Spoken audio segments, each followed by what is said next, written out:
Кийинки сөз Карабек Улукбекке берилет. Бактыбек чоң рахмат.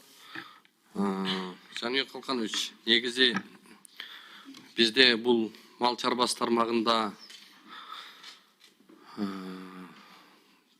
комплекстүү тармактуу көйгөйлөр көп. Бүгүнкү күндө орто жана чакан бул тармактагы айыл чарбасы менен алектенген биздин ишкерлер дээрлик сиздердин каражатка алы дагы, колу дагы, үнү да жетпейт да.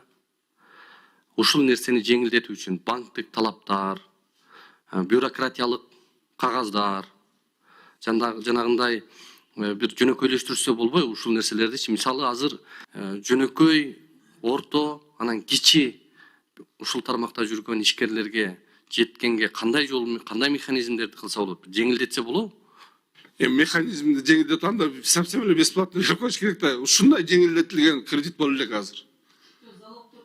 Залог маселеси эмеде тиги банктардын эмес экен да, бирок биз жобонун баарын жазып бергенде абдан жеңил деп жеңилдетип берип атабыз. Эгерде дыйкандардын көбү өзлөрү алыш үчүн баягы электрондуу очередке туруш керек болуп атат деп атабыз. Алардын баардыгы ошол кээ бир дыйкандар мына мисалы көбү мына билгендер алышат, алып атышат. Ошондой кылып эле эгерде сизге ала албай атам деген дыйкандар болсо бериңиз, келишсин бизге. Биз аларга жардамдашалы. Эмне себептен ала албай атыптыр? Кайсы жагынан туура эмес экен, ошону биз колдоп. Мисалы үчүн кашар болуш керек экен. Андай жок. Бүгүн сразу айтып коеюн. Азыр эки баштуу кишилер крыша болбосо боло албайт эч ким. Жок, кашар болуш керек экен. Анан биздин кашарыбыз кырсыз. Крыша эмес, кашар болуш керек. Анан ошол маселеде бизге кайрылып атат да, ишкерлерчи биз ала албай атабыз. Барсак кашарың жок экен, кашарың болуш керек, анан мынча жылдык эмес болуш керек, мынча жериң болуш керек. Мындай талаптар өтө чоң. Анан ал каражатты бир жөнөкөй баягы айтып атпаймынбы, бир кичинекей ишкер ал каражатты ала албай чыдай эле акыбал экен да. Кашары жок болсо, жери жок болсо алып өлтүрүп салат да. Жок, мисалы частный секторлор мисалы частный секторго бирди дагы экини да алганга биз уруксат бергенбиз даже. Кызыл китеби болсо, атайын биз жер аянтчасы болсо, өзүнүн ушул мал чарба бакканга атайын сарайлары болсо, анан ошол сөзсүз түрдө кашар деген статуска таянып, ошол статус үчүн ала албай жүргөн ишкерлер болуп атпайбы?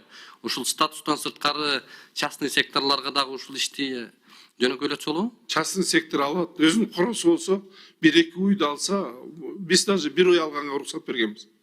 Бир породистый уйду алганга уруксат бергенбиз. А жанагындай кашар алам дегендер 300 же 500 же 100 алам дегендер, конечно, кашар болуш керек.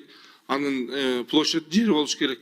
Анан кийин башка бирөөдөн сатып алса, анда алган кредитин төлөй албай калат да. Мисалын айткандачы, мына логистика ойлонгондо делечи. Ошондуктан ошого азыр мага ошол ишкерлер келип айтып атат, бизде жер бар, бирок частный сектор болгон үчүн ала албай атабыз.